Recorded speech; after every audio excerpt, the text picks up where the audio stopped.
საღამოშვიდობისა, ბატონო პაატამ, პირველ რიგში მადლობას გეტყვით, რომ დრო დაგვითმეთ.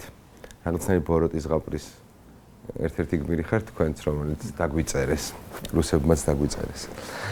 ძალას როგორ პოულობთ, აი ამითი დავიწყოთ საუბარი, აი რა გაძლევთ ძალას ენერგიას. რიგში მადლობა თქვენ მოწვევისათვის, სიამოვნებით ვარ აქ.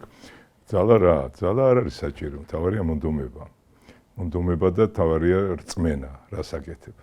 ისე რომ ძალა თავის რწმენით მოდის ძალა. კი, მაგრამ აი ენერგიას რაღაც ხო გაძლევთ, აი რაღაც, რაც ყოველდილით პაატა ბურჭულაძეს აძლევს იმის უნარს, ენერგიას, რომ აი რაღაცნაირად არ ჩამოიშალოს, იმიტომ რომ თითქოს ეს ჩამოშლის ზღვარი ამ სიტუაციაში ყველას გვიდგას. მით უფრო თქვენ, როცა ასეთი წნეხის ქვეშ ხართ ამეებზე, უფრო მერე და მერე კიდევ გითხავთ. რა ვიცით, აი ყველაზე დიდი ძალა, რაც შეიძლება ადამიანს მოუვიდეს, უნდა ყოველ საღამოს იყოს რუსთაველის გამზირზე. და იქ რო ნახავს ამ ანთებულ ხალხს, გულით ანთებულ ხალხს და საქართველოსთვის მართლა თავგანწირულ ადამიანებს, რომელიც ყინვაში იქნება, წვიმაში თუ სიცხეში იქ დგანან, რა ვიცით, აი ბედნიერებაა მართლა რომ ამ ქვეყანაში დაიბადო ადამიანი და აი ესეთ ხალხთან ერთად იყო, იმიტომ რომ ჩვენ სხვა შორის მივეჩვიეთ ტელევიზიით და იმითი ნახვას აი ისეთი ადამიანებს, ვინც რაღაცებს გვპირდებიან, რაღაცებს აკეთებენ, მე არაფერი არ გამოდის, მე ხალხს ატყვილებენ, მე ის გამოდის, მე ერთ მეორეზე ცუცი ძახიან, ვერ გაერკვევი ვინ არის დამნაშავე, ვინ არის დამნაშავე.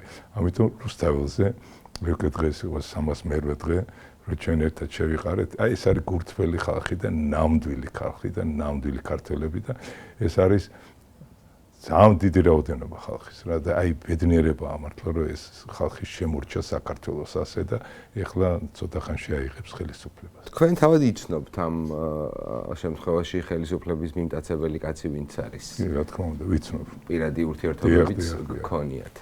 სისუსტეებიც მისი შეიძლება უფრო მეტი იცოდეთ. მისი სისუსტე ის არის, რაც ჩვენ მიგვაჩნია არა ნორმალურად. ну ეს სისუსტე არის ძალიან ფულის მოყვარეობა. ძალიან, აი მეტი რა შეიძლება რომ შეიძლება ყველაფერს გადააყო. ის არ არის მარტო არის ალბათ ეგეთ ხალხი კიდე და თანჩენი ახლა მე მის სისუსტეებს არ ვიცნობ.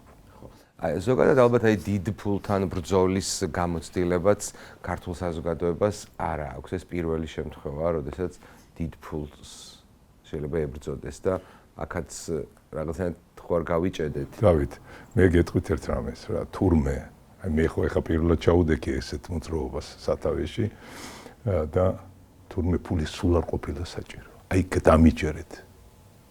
ფიცა ვარ. უკაპიკოდ კეთდება ყველაფერი, რა ჩვენ აქამდე მივახციეთ. ერთი კაპიკი არავის არაფერი, მithomet მოახჩეს მთელი ის ბიზნეს ცენტრები და რაღაცები, რომ ვინმე ჩვენთან ყველა მზურგიში აქცია მოძრაობას. ერთი კაპიკის გარეშე კეთდება. ამას ეს ნელი დასაჯერებელია. მაგრამ როცა სიმართლე შემხარეს არის, იქ ფული ალბათ არ არის საჭირო. აი მართლა გიგონებით, აი მაგიტომ რომ ეს მართლა უკაპიკოთ აიქამდე მოვედით და უკაპიკოთ იქნება ისეც რომ 4-ში ჩვენ ჩავიგდებთ კი არა, ავიღებთ ხელისუფლებას ხალხის ხელში. თქვენ თავად ახსენეთ რომ თქვენ პირველად ჩაუდექით მსგავს მოძრაობას სათავეში. რთული არის ხო და უდიდესი პასუხისგებლობაც ყველაფერი. მე მინდა შეგახსენოთ როგორ დაიწყო ეს ყველაფერი.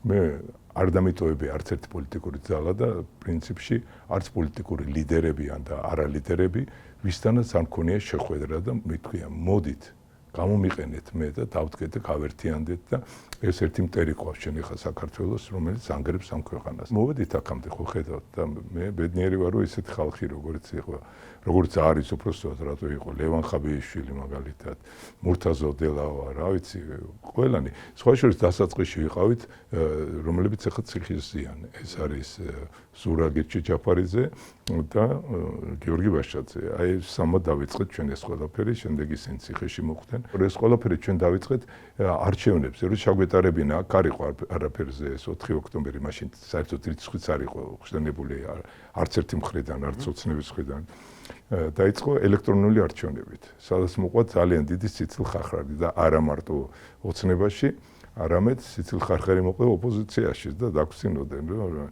ხო ხა ტელეფონებით ვურჭულაძე აპირებს იმას მე ვთქვენ რატო დღეს როგორ არის სიტუაცია დღეს ეს ჩვენ მზად გვაქვს და როცა დაგვჭირდება, უნდა მოვარგოთ ჩვენ სისტემას და შეგვიძლია თავისუფლად ციფრული არჩევნები ჩავატაროთ. რაც ძალიან კარგი იქნება, იმიტომ რომ აუცილებელიც არის. აი როცა ჩვენ 4-ში გავიმარჯვებთ, გავამრიცხეთ, ავიღებთ ხელისუფლებას, მე შეიქმნება ალბათ რაღაცა ისეთი ორგანიზაცია, ალბათ კი არა, ნამდვილად ხალხი წარმოადგენს თავის კანდიდატებს და როცა იქნება არჩევნები ჩვენ აუცილებლად უნდა ჩავატაროთ ციფრული, იმიტომ რომ მილიონზე მეტი ადამიანი გასულია საზოგადოებად და ემიგრანტებმა აუცილებლად უნდა მიიღონ ამ ქვეყნის აღმშენებლობაში მონაწილეობა. ისე რომ ეს უკვე მზათა გვაქვს. პირველად თარიღი 4-ში შევიკრიბოთ, პირველად თქვენ თქვით ეს.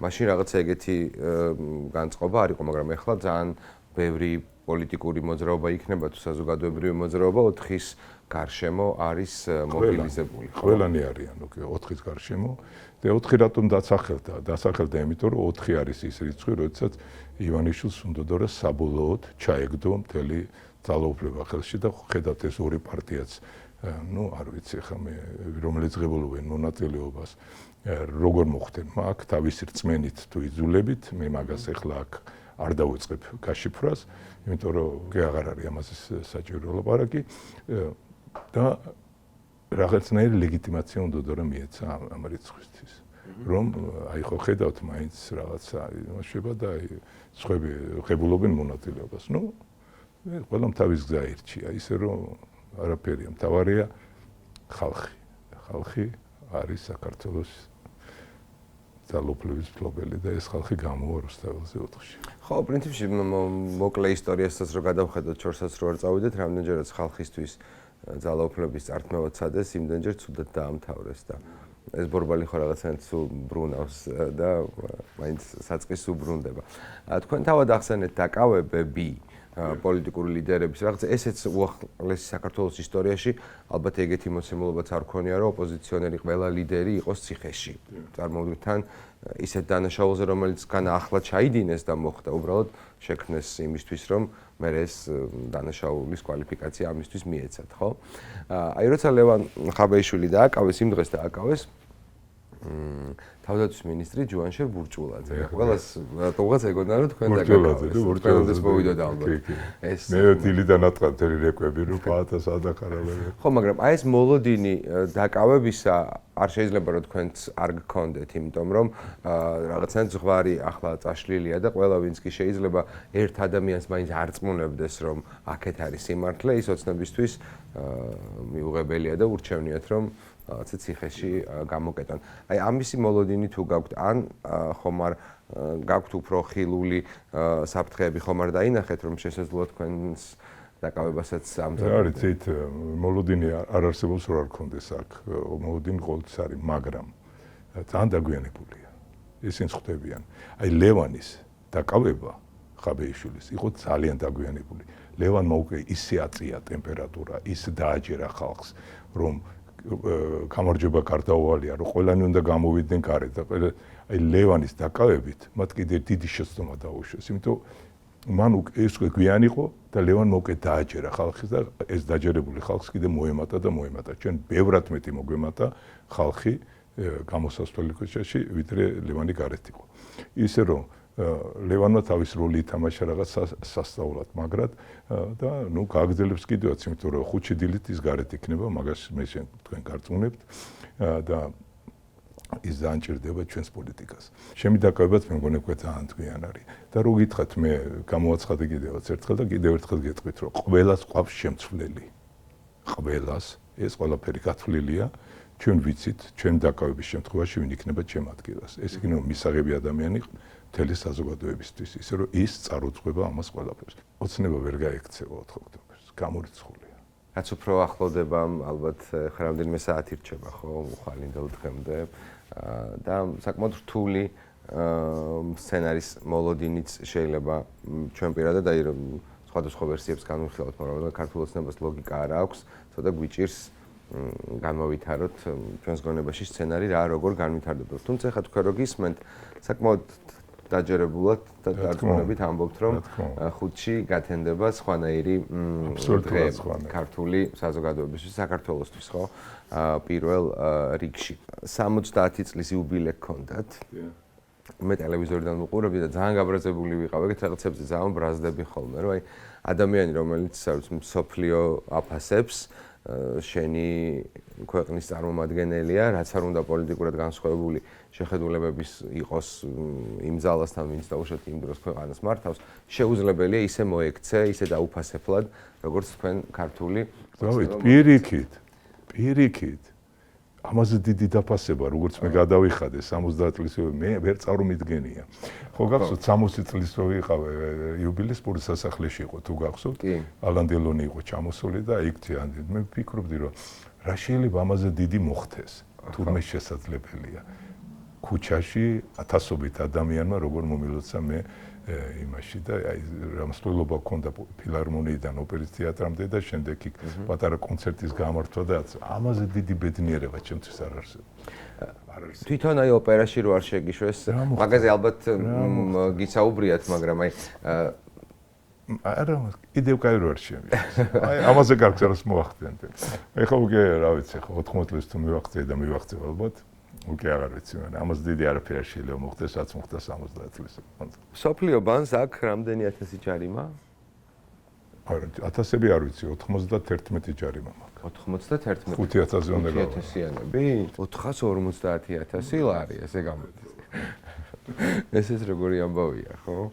რაღაცნაირი ისეთი. არა, რა არის ის, როდესაც არალეგიტიმური მთავრობა, როდესაც ეს პარლამენტი არალეგიტიმურია, როდესაც იღებენ ეგეთ ჯარიმებს, რისთვის ახლა ეს ნორმალური კაცის არის 5000. ესე იგი პენსიონერს, კაი ახლა პენსიონერს რომ უნდადეს რაღაცის გაპროტესტება და გამოვიდეს და შენ აშინებ, რომ იცი რა, შენი 2 წლის თუ 3 წლის პენსიას მე შენ წაგართმევ, თუ შენ ხმას ამოიღებ. ეს ნორმალურია? არა, ესენი უნდა კი არ წავიდნენ, ესენი უნდა რაღაც. არა, ეგ წარმოუდგენელია. ეს მარტო ამ ჯარიმებზე ხა სხვაზე მე არაფერს არ ვლაპარაკობ, იმ კომისიაზე რაც მათ უღალატეს ქვეყანას, ეს ხო საერთოდ სხვა თემაა. ივანიშვილს ერთ რამეში მადლობა უნდა უთხრათ რა. რომ აი ეს ხალხის აი ეს რაოდენობა და ესეთი მოაზროვნე და ეგეთი აი მისთვის და რომ ამოიყვანა და გვაჩვენა ყველა რომ ვინ არიან ვინ არ უნდა ავირჩიოთ არაზოს და არ უნდა გავეკაროთ არაზოს. აი ეს არის ეს მის გარშემო აი ეს ხალხი რომელიც მარტო ვნებს და მარტო ღალატოს ქვეყანას. ძალიან ძნელი იქნებოდა ამათი ამოტივტივება და თუ ეს მშვიდობიანი გზით და ნუ როცა შევცვლით რა თქმა უნდა. აი როდესაც არჩევნების გზით რომ მოვიდა. იმიტომ გამოჩნდა ბევრი პოლიტიკოსი ისეთი ვინც თურმე საქართველოს კი არ ემსახურება, არამედ პირიქით. იქეთ ამ ხარესაც ჭირდებათ ამ ადამიანებს თითქოს და დახმარება. რა თქმა უნდა, ყველას ჭირდება დახმარება. დღეს როგორი სიტუაცია იცით, ეხლა მე შემიძლია ესეთ რამები გითხრათ, რაც თქვენ შეიძლება არ იცოდეთ დავით. როცა ჩვენიანებს, ხვდებიან პოლიციელები ჯერტი ქუჩაში დავიწყოთ აქედან. მიდით რამე გააკეთეთ.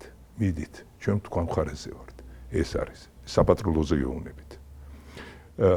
მაღალი შტოები პოლიციის თუ ბევრი იქნებით, ჩვენ ხელს არ გავანძრებთ. მიდით, გამოდით და გააკეთეთ. ესენი ადამიანები არიან, იმათ გონიათ სიამოვნებს, რომ მიდი გალახე და ის კობახიძე იქიდან დაიყვიროს, მიდი გალახე და ამან უნდა ეს შავი სამუშაო აკეთოს და ის სუფთად იჯდეს კაბინეტში და მე ვივარცხოთ. ეგეთი რამე ისეთ არ სიამოვნებთ ამას. ესენი ჩვენ მხარეს არიან. აი ხა რო დავითვალეთ 5100 კაცი ყავს იმას გედედეს და აი ვინც უნდა რომ დაგვიო პირისპირ თავისი აზრით. 5100 ხო გამოცხადდა ეს ყველაფერი უკვე იქედანვე გამოვიდა ინფორმაცია რომ სადგებიან რომ პოზიციას იკავებიან სადაც სულ არის 5100 კაცი. იქედან მერწმუნეთ მე აი ვინც მართლა დაგეშილი ყავთ ისეთი რომ აი მივიდი გააკეთე 500 კაცია. და ეხლა ეს თუ 500 კაცი თუ 100.000 მოგვერია, მაშინ ხილსი არ ყოფილიყავთ არაფრის. წარმოუდგენელია, ხელს ვერ გაანწრიან, ვერაფერს ვერ იზამენ. ეს არის გამორიცხული. თუ გადადგეს ეს ნაბიჯი, ძალიან ინანებენ. ძალიან, იმიტომ რომ ხალხს უკვე გამოცდილება აქვს ამათან ურთიერთობის. არავინ არ გაატანს არც ერთ ბავშვს, არავინ. წამოვლენ, მათ ის არის ტაქტიკა, წამოვლენ, შეათრევენ ვიღაცას იქ და დაუწყებენ ცემას. აი წამოვლენ, როგორც წამოვლენ, ისე შევათრევთ ჩვენთან და ისევე მოიქცევთ. აი ეს გამორიცხეთ, რომ აქ რამე ჩვენ დავუთმოთ. ამიტომ ჩვენ მოდივართ მშვიდობიანად, ჩვენ გვინდა რაც კონსტიტუციით გვეკუთვნის ავიღოთ ჩვენ ხელში ხალხი მისცემს ხმას რასაც მისცემს ხმას იმ წუთიდან ჩვენ რო ვიტყვით რომ ჩვენ გვეკუთვნის ძალაუფლება იმ წუთიდან ძალაუფლება ეკუთვნის ქართულ ხალხს მორჩა ნათქვამი გაქვთ რომ თქვენ არ გაქვთ პოლიტიკური ამბიციები აი სადამდე უნდა მიიყვანოს პაატა ბურჭულაძემ ეს მოძრაობა არ ვიცი აი როგორ გგონიათ როდიდან ვეღარ წარმოგიდგენიათ ალბათ დაიღლებოდით კიდეც აი ამ ეხლა დავით ძალიან ძნელია ეხლა თქვა სანამ საჭიროა მე ვიქნები აქ სანამ ჭირდება ამ საქმეს რომ ეს ის ხო არ არის მათ 4-ში მორჩით და აბა დავიდეთ სახლებში მე იწყება კიდევ ძალიან დიდი სამუშაოები იქნება ჩასატარებელი და შეხვედრები მაგრამ მე ერთი სული მაქვს დაუბრუნდე ხელოვნებას რა მართლა ერთი სული მაქვს დაუბრუნდე ხელოვნებას ძალიან მომენატრა თეატრი ძალიან მომენატრა მუსიკა ძალიან მომენატრა ჩემი კლასი მოსწავლეებს რო ასწავლი და ძალიან მომენატრა მე კიდე მართალია 70-ს გადავწდი მაგრამ კიდე მაქვს მოწვევები და მარტის თვიდან მინდა რომ დავიწყო ისწავლე. პირველი გამოსვლა მექნება საბერძნეთში. ყოველ შემთხვევაში მარტამდე მე ყველაფერი გავაუქმე. სპორტსმენი ვით არის მომღერალი. ამ ხმასაც უნდა ვარჯიში. ეს სპორტსმენს ხარ შეუძლია რომ ერთ წელი არაფერი არ აკეთოს და მე რა გამოვიდეს უცებ და რაღაცა გააკეთოს. იმას ჭირდება მე 1-2 თვე დამჭირდება ალბათ რომ ფორმაში შევიდე და რა ვიცი მარტიდან ვიწყებ ისევ მე ასე მოგეგმაში საბერძნეთშია პირველი ჩემი სოლო კონცერტი. თავიდან საუბარი დავიწყეთ გითხარით რაღაც ბოროტ რუსულ ზღაპარში მონაწილეობთ, ხო და თქვენ ერთ-ერთი გმირი ხართ ამ ზღაპრის განსაკუთრებით ბოლო პერიოდში, როცა ეს პოლიტიკური ლიდერები საკნებში ამოკეტეს და რაღაცა თითქოს ველიც თავისუფალი დარჩა და ბევრი პასუხისგებლობა შეიძლება სულ არ გინდოდათ, მაგრამ რაღაცეთ მოგეწებათ კიდეც, ხო? ხო. მე ვიცი, რასაც ვაკეთებ, პასუხისგებლობას ვიღებ თავიდან ბოლომდე. მე აი რო გავალ ახლა, მე გამოცხადებულიც მაქვს, რომ მოდით ყველამი ოჯახებით რაც შეიძლება მეტი ვიყოთ, მე ჩემი შვილიშვილით გამოდივარ 4 ოქტომბერს. და ვანახებ ყველას რომ მე ვდგავარ ჩემ შვილიშვილთან ერთად. ჩვენ იქ საბრძოლველად საუბრად არ მიდივართ, მაგრამ კიდევ ერთხელ მათ გასაგონად არ წაუცდეთ ხელი და არ წამოვიდნენ ხალხის წინააღმდეგ. კაცრად უპასუხებთ. კაცრად. ბევრი რამ მოგროვდა, ბევრი უსამართლობა მოიყარა ერთად თავი, ცრუ მოწმე პოლიციელები, ბრალები, რომელიც აბსურდით არის სავსე, მაგრამ მაინც დგება ისეთი განაჩენები, როგორიც უნდა რეჟიმს და ეს ყველაფერი ძალიან ხილულია და ვფიქრობ გამაღიზიანებელი. სამართლები არ გამოგჭირთ. ხო, შესაბამისად ბრალი და გადაწყვეტილებებიც, ხო, მეც რამდენიმე სასამართლო პროცესს დავესწარი.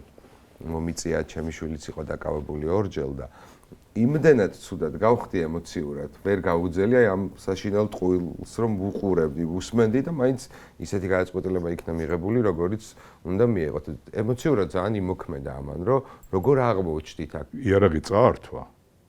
გადასცა პოლიციას მისცა ეს კაცი, ვისაც იარაღი ჰქონდა და ამას ასამართლებდნენ. ნუ ეს არის დაუსჯელობის სინდრომი, მეტი არაფერი, ეს ყველა მიცი ყველაფერი ეპათიება, თუ არის ოცნების მხარეს და ეს უნდა მორჩეს ახლა მე ეს მორჩება არ შეიძლება სხვა შორის ესეც თამაშობს იმ როლს რომ იმაში როლს რომ ადამიანს მეტი მოთმენის საშუალება არ აქვს ვის უნდა მოუთმინოთ აი ამის მოთმენა როგორ შეიძლება ამის ატანა როგორ შეიძლება ხალხმა იგრძნო ძალა და რაც თავარია ხალხმა იგრძნო რომ შიში წამგებიანია ყველა მიგნო რომ ჩვენ ხელშია ჩვენი ქვეყანა ხალხმა დარწმუნდა რომ ჩვენ შეგვიძლია გამარჯვება აი ეს არის ყველაზე მთავარი შავი პიარიც თანსდევს ამ მოვლენებს და ოცნება ბევრ რამეში გამოიწრთო ამ 13 წლის განმავლობაში და როგორ იყოს ძალიან კარგი პროპაგანდისტი ამაშიც ეკუთვნის დამსახურებული ჯილდო შავ პიარს როგორ უყურებთ როგორ მოდის თქვენამდე ხომ არ დაგაზიანათ ემოციურად, არ ვიცი,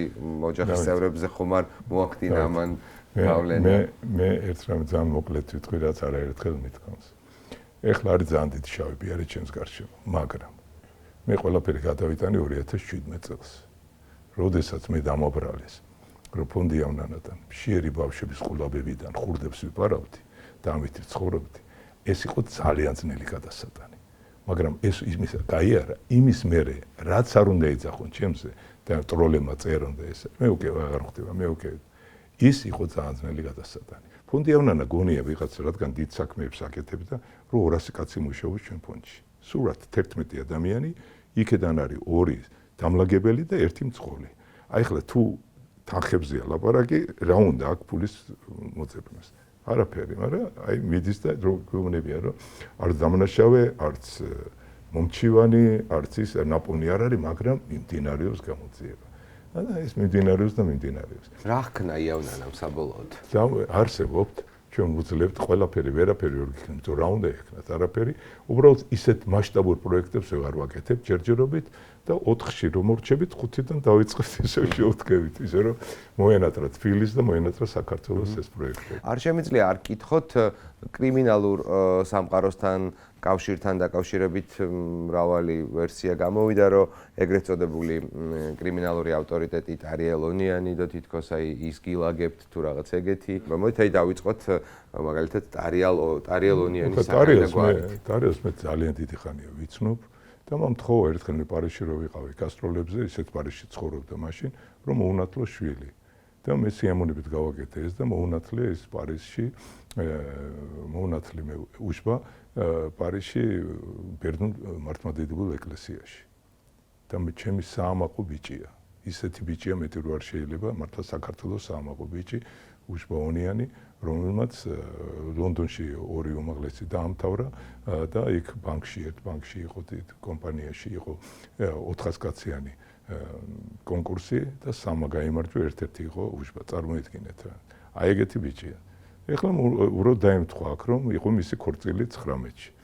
და ატყდა ეს ამბავი, ხო მე რა მაგ დასამალი. დასამალი კი არა, ვამაყობ ამ ბიჭით.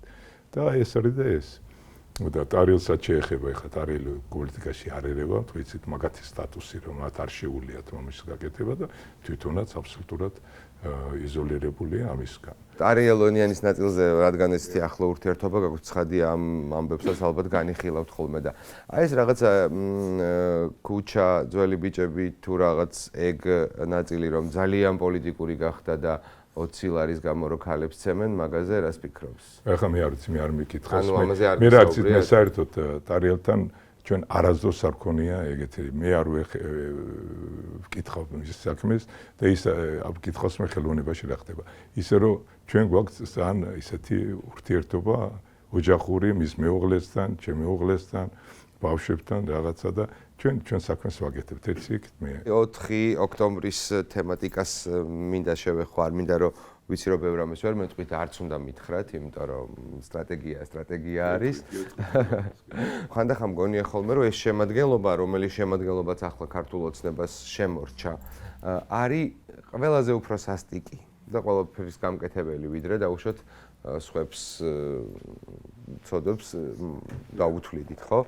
აი თითქმის შეუძლებელია რომ მათ ნებით დაათმობინო მაგალითად აი რაღაცა ესეთი არავინ არ აპირებს არაფერს დათმობას და ვინა თქვენ რა გონია ჩვენ რა გვინდა გადმოვიბაროთ რამე და რაღაცა ეს არის ჩვენი გრავის ჩვენ ვიღებთ ხელისუფლებას ესენი ჩვენთვის არ არსებობენ ესენი არაფერი არ არიან ეს თავისთავად დაუძახეს რომ ვიღაცები არის ხალხი მიხვდა ამას რომ ეს არის ჰაერი რასაც ისინი იძახიან აკეთებენ ესა ცუდი ჰაერი მაგრამ ჰაერია ჩვენ ვიკრიბებით იქ რომ თქვათ გვეკუთვნის თუ არა ჩვენ ქვეყანა არავით არის მოთხოვნა არავისთან არავით არის გადმოპარება ხალხი როგორც იტყვის რომ გვეკუთვნის ჩვენ მე კი იქნება რამოდენიმე საკითხი იმაზეც უყრის კეთს აი ამას ვერ გეუბნებით რა იქნება და მორჩა და გათავდა ესენი არ არსებობდნენ როგორც დღემდე ისე არ არსებენ იმის მერე რაც ჩვენ ავიღებთ ხელისუფლებას ხელში უბრალოდ მე და თქვენ რო დავდგეთ და აი ოპერატორი კიდე ვინც ბრძანდება აკა და რო თქვათ რომ იცი ჩვენ გვეკუთვნის ძალაუფლება სამი კაცი რა ბოდიში რა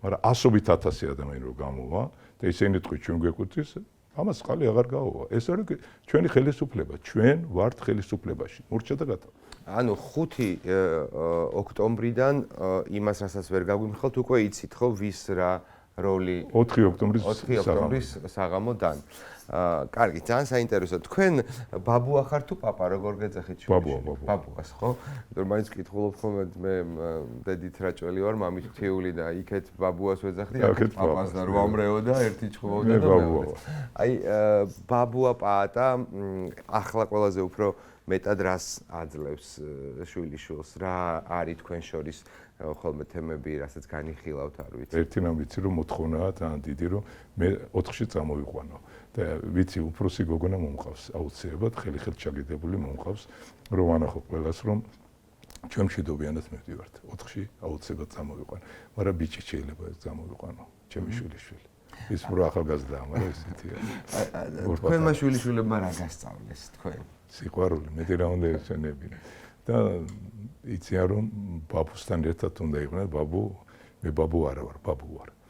ბაბუ არის სწორგზაზე არა, როცა უყურებენ და მე მისმენენ, ჩემ გამოსვლებს ტელევიზიით უსმენენ და ძალიან გაჟღენთილი არიან საქართველოს სიყვარულში. ეს ამბავი რო დასრულდება და ეს გარდატეხა რომ მოხდება, ხო? ფიქრობთ რომ აი ქართული საზოგადოებამ რაღაც ისეთ გამოცდილებას დაიტოვებს აი ამ რთული პერიოდისგან რომ სხვა ვინც სამომავლოდ ხელისუფლებაში მოვა ის ამდენს აი დავით, კარგი შეკითხვა დამისვით, მე გამურჩა და ეხა ვიტყვი ზუსტად რა. აი ხო მითხარით პოლიტიკაში, მე პოლიტიკაში ჩემ თავს ვერ ხედავ, მაგრამ მე ვხედავ ჩემ თავს რუსთაველის გამზირის ამ ორგანიზაციის, სადაც ვართ ეხლა ჩვენ იქ არიან როგორც სტუდენტები, ისევე აკადემიკოსები, ყველა თაობის ხალხი ვართ იქ. ჩვენ ვჩებით აი აქ, რომ ვინცობა მოვიდეს კიდე ხელისუფლება და რამე ერთი ნაბიჯი, პირველ ნაბიჯს გადადგას, როგორც ოცნება ვთქვათ, რაღაც ჩვენ შევატყეთ, ჩვენ ისევ შევიკრიბებით და ჩვენ ისევ შევუტევთ. გამორიცხულია, ჩვენ უნდა ყავდეს კონტროლის ქვეშ ყველა, კოალიციური იქნება, არაკოალიციური, ვინც იქნება, ჩვენ უნდა ყავდეს კონტროლის ქვეშ ესენი. 4 ოქტომბერს ვსად იქნებით მეთქი, ხა ვიცით რომ რუსთაველის გამზირზე იქნებით, მაგრამ აი დღევანდელი განცხადება იყო მერიის, თქვენ 4 სხვადასხვა ადგილი თქვით, სადაც სცენა უნდა გაიმართოს, თუმცა მერიამ გითხრათ რომ დასჯერდით ერთ ადგილსო და პარლამენტის წინ და გითხრათ რომ სხვაგან არა. ჩვენ არ გვჭირდება კანონმდებლობით თხოვნა, ჩვენ მივეცით მათ ინფორმაცია, რომ ჩვენ ვიკრიბებით აქ და გვჭირდება, იმიტომ რომ უამრავი ადამიანი იქნება, რომ სცენა გქონდეს რესპუბლიკის მოედანზე, გქონდეს ოპერასთან, პარლამენტთან და თავისუფლების მოედანზე. იმიტომ ძალიან ბევრი იქნება ხალხი. და იქიდან პასუხი კი არ იყო, იქიდან იყო რაღაცნაირად შეშინებული ქაღალდი. არც უნდა მოეწერათ ჩემთვის სხვათა შორის. რატო უნდა მოეწერათ ჩვენ თხოვნა არა და გიკმაყოფილებ თხოვნას და რაღაც არ უნდა ყოფილიყო, უნდა ყოფილიყო არაფერი საერთოდ არ უნდა ეპასუხოთ. ეთყობა ძალიან დიდი შეშინებულები არიან და რაღაც ისეთი იყო რომ მოდით რა თუ შეიძლება მოკლეს შინაარსი. ცოტათი იყავით და ერთი სცენა დააყენეთ. აი რაღაც ეგეთი. თუ ამ 4 სცენას წარმოვიდგენთ რუსთაველის გამზირზე რესპუბლიკის მოედნიდან თავისუფლების მოედნამდე 4 სხვადასხვა სპიკერიც უნდა იყოს. არა, ერთი სპიკერი იქნება, მაგრამ ხმა იქნება საერთოდ. აჰა, გასაგებია. ტექნიკური საშუალება ალბათ გაქვთ, მაგრამ რამდენად შეიძლება ხელი შეშლაც იყოს, ალბათ იქნება ხელი შეშლა ძალიან ის არის, ჩვენ გავითვალისწინეთ. დავით, ყველაფერი არის გათვლილი. ყველაფერი, როგორც ჩვენ ცვლელები ჩვენი, ხელი შეშლა არის გათვლილი. ის არის გათვლილი, ეს არის გათვლილი, ყველაფერი არის გათვლილი. და ბევრ რაღაცა, ხო ხედავთ, ინფორმაცია ჩვენგან კი არ გადის. ინფორმაცია იქიდან მოდის. კი და ბევრ ნაწილში არ ჩაგეკითხეთ, იმიტომ რომ ეხლა სუსიცსაც უყარს ჩვენი გადაცემა უყურებს. ძალიან კარგი უყურონ და მოვიდენ ცოტათი გონზე და ქართულ ხალხს სტიმულად დაუდგებიან, იმიტომ რომ ჩვენ სუსისთვის ოჯახის წევრებთვისაც ვიბრძვით. კეთილი, ძალიან დიდი მადლობა. ჩვენ 4-ში შევხვდებით, ჩვენ ვინც აქ ვართ, ყველანი ვმუშაობთ ტრადიციულად რუსთაველის გამზირზე და 4-ში მობრძანდებით იქ. კი, ჩვენ ვაშუქებთ მიმდინარე მორწმუნს. დიდ ძალიან მადლობას გეტყვით. მადლობა თქვენ, მადლობა პირიქით. ამადებს გისურვებთ. აუცილებლად.